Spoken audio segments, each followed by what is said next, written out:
Sean muy bienvenidos a mi espacio de YouTube. Muchas gracias por estar conmigo esta noche, amantes de las historias de terror, de las creepypastas, de las leyendas. Gracias, gracias, gracias. Espero que estén todos muy bien y que puedan quedarse conmigo para disfrutar de esta historia. El nombre de esta historia es Hace frío en el más allá. Aquella tarde, mientras el sol se despedía lentamente en el horizonte, me encontraba luchando por mantener la concentración en el ensayo que debía entregar al día siguiente en la universidad. El tema era complejo y requería de un análisis profundo, pero mi mente no dejaba de divagar. Sinceramente, mi carrera no me apasionaba tanto como pensé en un principio, pero estaba atrapado en esa realidad y tenía que vivir con ella. Lo bueno es que ya solo me faltaba un año, y a menudo me encontraba sumergido en pensamientos sobre otras carreras que en retrospectiva me hubiera convenido estudiar, pero ya era tarde. Había tomado una decisión equivocada y era momento de afrontar las consecuencias. Las ciencias forenses merecen un gran respeto, y mucho más que eso requieren ser de estómago fuerte. Pues no es cualquier cosa lidiar con los desafíos y situaciones que se presentan en este campo.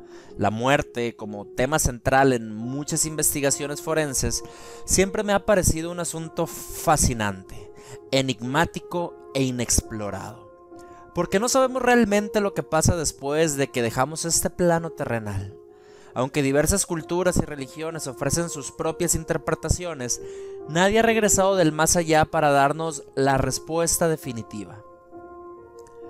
En momentos de introspección, a veces pensaba que la muerte sería como estar soñando, un estado en el que, dependiendo de tu comportamiento en vida, podrías encontrarte atrapado en una pesadilla interminable o disfrutar en un sueño reparador y lleno de felicidad. En otras ocasiones, mi imaginación me llevaba a considerar la posibilidad de que la muerte fuera en realidad una puerta a otra dimensión, en la que todos los fallecidos estuvieran viviendo una nueva vida, quizá incluso con nuevos recuerdos y experiencias por descubrir. Lo cierto es que nadie sabe qué sucede después de la muerte, pero es inevitable que algún día todos nosotros lo descubriéramos en primera persona. Mientras esos pensamientos me asaltaban, me di cuenta de que quizá, a pesar de no ser la carrera de mis sueños, las ciencias forenses me brindaban una oportunidad única para explorar ese misterio eterno que nos envuelve a todos, la muerte. Y bueno, finalmente intenté concentrarme intensamente para escribir el ensayo que tenía pendiente. Mientras las horas pasaban, las sombras se alargaban lentamente hasta que, por fin, la oscuridad de la noche cayó sobre mi habitación. Fue entonces cuando logré poner el punto final a mi arduo trabajo. Mis ojos se sentían pesados como si llevaran el peso de 1000 montañas, y mi mente estaba nublada por el agotamiento que me consumía. Decidí que era hora de rendirme al sueño y recuperar mis energías. Me levanté de mi escritorio, que estaba cubierto de papeles, libros y unas tazas de café vacías, y me dirigí a mi habitación. Vivía solo en la ciudad, lejos de mi hogar, en un pequeño pueblo de Michoacán, ya que había decidido mudarme para poder estudiar en la universidad, y esta decisión había sido difícil, pero necesaria para cumplir mis objetivos académicos y profesionales. La soledad, sin embargo, era una compañía incómoda y desgastante. A menudo extrañaba a mi hermano, con quien había compartido toda mi vida, y con quien pasaba las noches jugando videojuegos hasta altas horas de la madrugada. A pesar de la nostalgia y la tristeza, sabía que mi sacrificio valdría la pena en algún momento, cuando pudiera volver a casa con orgullo y mostrarles a todos los resultados de mi esfuerzo. En mi departamento las noches eran especialmente difíciles. El miedo me acechaba en las sombras, y aunque nunca antes había sido una persona temerosa, la oscuridad parecía más profunda y amenazante cuando estaba solo, y las tardes adoptaban un sabor rancio, como si estuviera atrapado en una película de terror interminable. Esa noche, después de terminar mi ensayo, me acosté en mi cama sintiendo cómo las sábanas frías acariciaban mi piel cansada. Mis ojos se cerraron automáticamente como si estuvieran vida propia, ansiosos por escapar del agotamiento. Sin embargo, en muchas ocasiones, el cansancio extremo me llevaba a experimentar el parálisis del sueño. Una aterradora condición en la que mi mente despertaba pero mi cuerpo permanecía inmóvil, prisionero de mis peores pesadillas. Esas noches eran las más pesadas para mí, una tortura que me sumía en un abismo de miedo y desesperación. Pero esa noche esperaba que el sueño reparador pudiera abrazarme y alejarme de la oscuridad que me rodeaba, pero no fue así. Unos minutos después de cerrar los ojos para intentar conciliar el sueño, comencé a sentir una presión abrumadora en mi cuerpo. Era una sensación inexplicable, como si alguien hubiera decidido posarse sobre mí, impidiendo cualquier movimiento. Aterrorizado, intenté gritar, pero mi voz se ahogaba en mi garganta, como si estuviera siendo silenciada por algo totalmente desconocido. Mi mente comenzó a inundarse de imágenes grotescas y horribles, como si un torrente de pensamientos oscuros y retorcidos se hubiera apoderado de mi mente. Veía cuerpos en descomposición, escuchaba risas demoníacas y visiones perturbadoras que me acosaban sin cesar, haciendo que mi terror se intensificara aún más. Con gran esfuerzo abrí los ojos lentamente y descubrí que no había nada frente a mí. Todo estaba oscuro y silencioso, como si la habitación se hubiera tragado toda la vida. Decidí tomar unas cuantas respiraciones profundas y tratar de calmarme, repitiéndome mentalmente que todo aquello no era más que un episodio pasajero. Poco a poco, la opresión y el miedo fueron cediendo hasta que finalmente pude conciliar el sueño. La fatiga y el agotamiento terminaron por vencer al miedo y permitiéndome dormir en paz. A la mañana siguiente me dirigí a la escuela sintiéndome exhausto, pero aliviado. Para mi sorpresa, obtuve una calificación de 10 en el trabajo que me había costado demasiado. Después de la escuela fui a ayudar a mi amigo Pablo, que trabajaba en una tienda de ropa para hombres. Él se había sentido mal aquel día, así que accedí a cubrirlo en su turno de trabajo.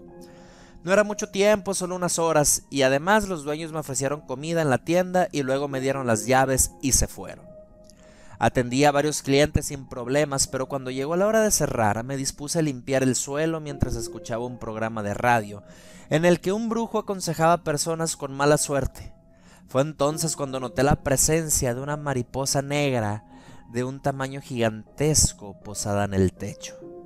Mi abuela, una mujer muy supersticiosa, siempre nos había advertido de las mariposas negras. Eran presagio de desgracias. Anunciaba la llegada de eventos desagradables e incluso de la muerte de alguien cercano. Aunque yo no era alguien que creyera en esas cosas, aquel recuerdo hizo que el miedo recorriera mi pecho, temiendo que algo malo pudiera ocurrir mientras me debatía entre el miedo y la incredulidad. La mariposa comenzó a volar por toda la tienda como si quisiera asegurarse de que yo no ignorara su presencia. Para grabar la situación, la música que sonaba en el programa de radio parecía sincronizarse de alguna manera con el vuelo errático de la mariposa, aumentando la atmósfera de terror que se había apoderado del lugar. No podía evitar sentir que algo muy raro estaba sucediendo, como algo malvado estuviera manipulando el entorno a su antojo. Con el corazón palpitando en mi pecho, decidí enfrentar mi miedo y tratar de atrapar o ahuyentar a la mariposa negra. Tomé una escoba y me armé de valor, pero cada vez que intentaba acercarme a ella, la mariposa esquivaba mis embestidas como si estuviera burlándose de mí. Y mientras la perseguía por la tienda, la música del radio se volvía cada vez más tétrica, alimentando mi terror. Finalmente, después de una angustiosa persecución, logré atrapar a la mariposa negra entre las cerdas de la escoba y la arrojé violentamente fuera de la tienda. Sin embargo, en lugar de huir, la mariposa simplemente se posó en la ventana, como si me estuviera advirtiendo de que su presencia no era algo que pudiera evadir fácilmente. Cerré la tienda con prisa, asegurándome de cerrar con llave todas las puertas mientras la mariposa negra continuaba afuera. Aquella noche, debo admitir, me costó conciliar el sueño. atormentado por las imágenes de aquel bicho y el recuerdo de la opresión que había sentido la noche anterior. A pesar de mis intentos por ignorar esos eventos y convencerme de que eran simples coincidencias, no podía negar la sensación de que algo malo estaba por suceder. Al día siguiente le entregué las llaves a Pablo, pero opté por no mencionar el extraño episodio con la mariposa que había presenciado la noche anterior. Sabía que de hacerlo, Pablo seguramente se iba a burlar de mí, restándole importancia a lo que había vivido. Además, no podía descartar la posibilidad de que todo hubiera sido producto de mi imaginación, quizá debido a mi cansancio o al estrés acumulado. Tal vez había exagerado todo y no tenía sentido preocuparme. Pablo y yo teníamos un profesor llamado Sergio, quien gracias a nuestras excelentes calificaciones y al empeño que mostrábamos en su materia, Sergio solía invitarnos a realizar prácticas en la morgue que estaba al lado del panteón municipal, donde él trabajaba. A nosotros nos interesaba mucho aprovechar esa oportunidad, ya que nos permitía adquirir más experiencia en nuestra área de estudio y por lo tanto mejorar nuestras habilidades. Así que cada vez que nos llamaba para pedirnos ayuda en la morgue, no dudábamos en acudir. Cabe mencionar que Pablo y otros compañeros de nuestra facultad y yo solíamos salir de fiestas juntos durante los primeros años de nuestra formación académica. Cuando la madrugada llegaba y la fiesta acababa, en lugar de regresar a nuestras casas, nos dirigíamos al panteón municipal.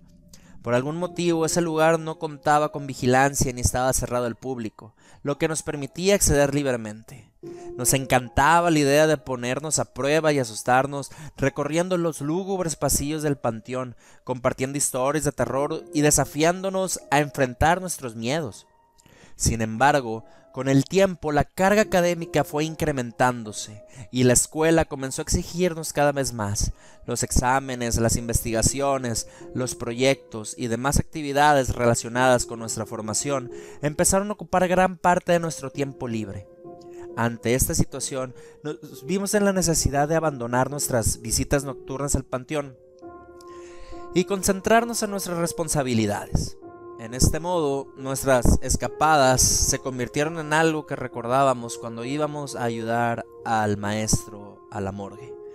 Esa tarde el teléfono sonó interrumpiendo mis pensamientos. Era el profesor Sergio quien, con una voz profunda, me pidió que por favor fuera a ayudarlo en la morgue unas horas más tarde. Me informó que llevarían un cuerpo y que le habían avisado a Pablo. A pesar de sentirme cansado después de un largo día, acepté ir. Decidí cenar algo rápido y ligero para no sentirme pesado durante la labor en la morgue. Tras la cena me di un baño relajante y me cambié. Me puse ropa cómoda y me preparé mentalmente para lo que me esperaba. Mientras me dirigía al lugar, la luna se asomaba en el cielo, iluminando mi camino con su suave luz. Y al llegar me encontré con Pablo, quien había llegado casi al mismo tiempo que yo. Juntos nos detuvimos un momento frente al cementerio, y no pude evitar recordar aquella mariposa negra que había visto en la tienda de ropa, pues se conectaba muchas veces con la muerte. El profesor Sergio nos recibió con una sonrisa cansada. Abriendo la puerta de la morgue para que pasáramos, al cruzar el umbral, nos invadió una atmósfera fría y lúgubre, como si la alegría y la esperanza hubieran sido desplazadas por la tristeza y la desesperanza. El olor penetrante a desinfectantes, mezclado con el aroma sutil de la muerte, nos hizo estremecer. Las paredes grises, desprovistas de vida y color, parecían absorber cualquier rastro de felicidad. La plancha de metal fría nos causaba escalofríos al pensar su propósito. Mientras esperábamos la llegada del cuerpo, el profesor Sergio comenzó a contarnos que se trataba del cuerpo de un niño, quien había sido atropellado debido a un descuido de sus padres. Sus palabras resonaron en mi mente, pues era muy triste y desafortunado que un niño perdiera la vida. No me parecía justo, pero esperaba que lo que había después de la muerte fuera un sueño y que para los niños fuera uno muy feliz. Pablo, conmovido, preguntó al profesor si era más complicado para él trabajar con casos de niños, ya que la muerte de alguien tan joven resulta especialmente desgarradora. El profesor, con expresión de resignación, respondió que después de tantos años en su oficio, ya no le resultaba tan difícil lidiar con la muerte de los más pequeños, pero que al fin y al cabo seguía siendo humano y ver a un niño sin vida nunca era fácil de afrontar. En todas las ocasiones en las que el profesor nos había convocado para practicar en la morgue, nunca antes nos habíamos enfrentado a un caso de un niño. Aquella sería nuestra primera experiencia con la muerte en su versión más cruel y despiadada.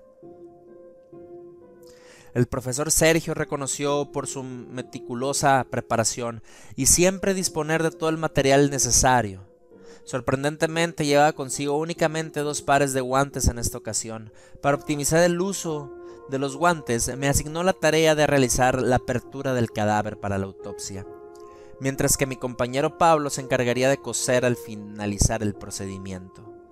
Cuando el cuerpo llegó a la sala, una sensación inexplicable de incomodidad me invadió.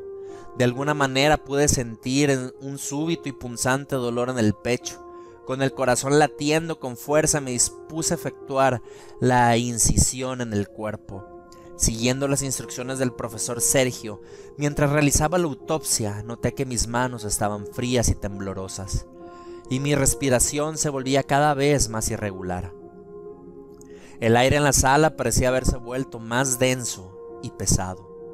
Cuando finalmente terminamos con la autopsia, Pablo me encargó de coser el cuerpo, tembloroso y con la cara pálida, como si hubiese visto un fantasma.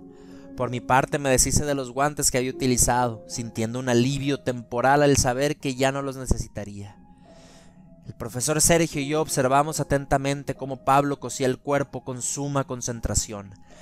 La sala estaba en completo silencio y solo se escuchaba el sutil sonido del hilo atravesando la piel del cadáver. Pero entonces algo inesperado sucedió. Cuando Pablo estaba por llegar al pecho del cuerpo, la mano del niño muerto se levantó bruscamente y agarró a Pablo del cuello con una fuerza sobrenatural. El grito de pánico de Pablo resonó en la sala mientras su cuerpo temblaba violentamente, a pesar de que el profesor Sergio intentó tranquilizarlo, explicando que se trataba de un espasmo cadavérico. Los ojos desorbitados y el rostro pálido de Pablo evidenciaron que aquellas palabras no le proporcionaban ningún consuelo. Sus manos temblaban como gelatina mientras luchaba por soltarse del agarre del cadáver. Confieso que yo tampoco pude mantener la calma, y sintiendo un escalofrío recorrer mi espina dorsal al presenciar aquella escena tan escalofriante. A pesar de que en las clases nos habían advertido sobre la posibilidad de que ocurrieran espasmos cadavéricos, nunca imaginé que sería tan aterrador verlo en persona, mucho menos experimentar la sensación de que un ser sin vida te tomara el cuello. El profesor Sergio, consciente del miedo y la angustia que embargaba a Pablo en la sala, decidió intervenir de inmediato para liberarlo de aquel agarre. Con suma delicadeza y la experiencia adquirida a lo largo de los años, logró desprender la mano del cadáver del cuello de Pablo. El ambiente en la sala se volvió aún más espeso y sofocante mientras el profesor realizaba esta tarea, como si el aire mismo estuviera cargado de miedo. Una vez liberado, Pablo cayó de rodillas al suelo, jadeando y sollozando de puro terror, y el profesor Sergio rápidamente lo ayudó a levantarse. Lo llevó a un rincón de la sala para que pudiera recuperarse, pero le explicó que debía continuar cosiendo el cuerpo, pues era el único que tenía guantes. Pero Pablo negó con la cabeza. El profesor intentó tranquilizar a Pablo explicándole que esas cosas solían suceder. Así que, después de unos minutos, Pablo se armó de valor y se levantó para continuar su tarea.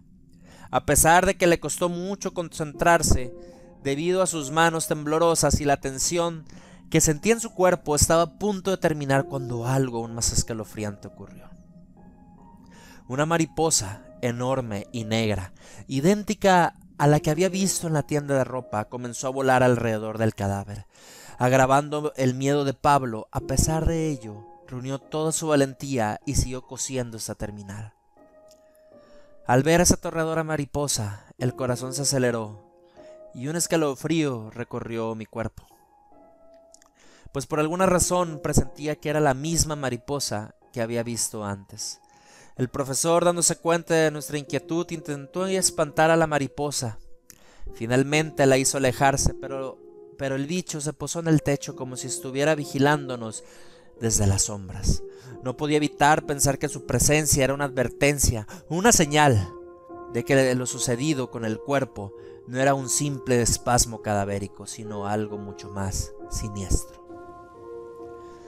Los tres nos quedamos en silencio, tratando de no comentar sobre el suceso. Para no empeorar la situación, Pablo y yo decidimos ir a lavar y a desinfectar nuestras manos e instrumentos, intentando dejar atrás el temor. Al entrar a los lavabos sentimos una atmósfera extraña y gélida, como si la temperatura hubiera descendido drásticamente. Nos miramos y ambos, sintiendo el mismo escalofrío, vimos a la mariposa entrar al lugar.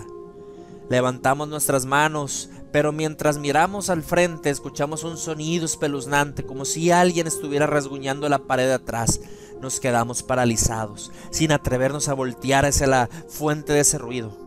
Pero en el instante en el que el sonido cesó, nos armamos de valor y giramos hacia la pared.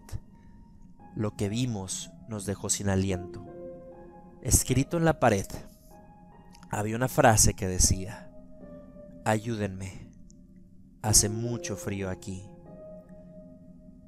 Y antes de tener oportunidad de reaccionar, volteamos hacia la puerta, donde una voz inquietante y siniestra, pero de alguien muy joven, decía nuestros nombres, en un susurro escalofriante que nos dejaba la piel de gallina. La voz profunda y lúgubre parecía provenir del más allá, del espacio entre el mundo de los vivos y el de los muertos. La voz era la del mismo niño al que habíamos realizado la autopsia unos minutos antes. Con la piel blanca, la ropa desechada por el accidente, sus ojos estaban llenos de lágrimas y parecía que estaba temblando de frío.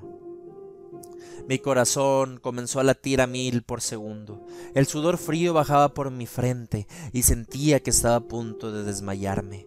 No pude evitar gritar y Pablo reaccionó igual. El profesor Sergio fue a ver qué sucedía y al vernos en ese estado trató de hacernos reaccionar y nos preguntó qué había sucedido. Le contamos lo que pasó, le señalamos la pared, pero las letras habían desaparecido y el niño también. Nos dijo que nos fuéramos de ahí y nos llevó a cada uno a nuestras casas. En el camino nos comentó que a veces esas cosas pasan, pues los muertos a veces no comprenden que ya se han ido de este mundo y que quizá el niño sentía frío y miedo por estar en el más allá. Yo agregué que tal vez cuando sus padres hicieron su velación y el entierro de su cuerpo, el niño podría descansar en paz. A pesar del miedo que sentía en esos momentos, cuando llegué a casa sentí un profundo sentimiento de tristeza, pues no creía justo que un niño se fuera a un lugar frío y solo, y entendí por qué buscaba nuestra ayuda. También comprendí la advertencia de la mariposa negra. Esa noche, cuando estaba cepillando mis dientes, volví a escuchar la voz de aquel niño pidiendo ayuda, pero esa vez más lejos, y no lo vi de nuevo esta vez. Pedí por su alma y porque pudiera descansar en paz después de que lo velaran.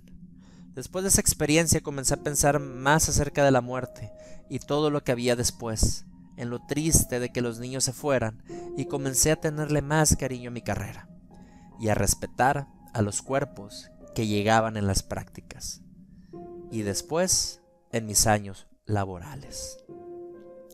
Autor Luis Rayón, de la página de terror historiasdeterror.com. Una historia bastante intrigante. Si he de reflexionar un poco acerca de lo que acabamos de leer, es muy triste lo que dice la historia. Cuando un niño le toca partir, es algo tan injusto. Espero puedan dormir bien esta noche y que tengan dulces sueños. Les pido que me regalen su comentario, activen la campanita y por favor suscríbanse al canal. Sin más que agregar, hasta luego.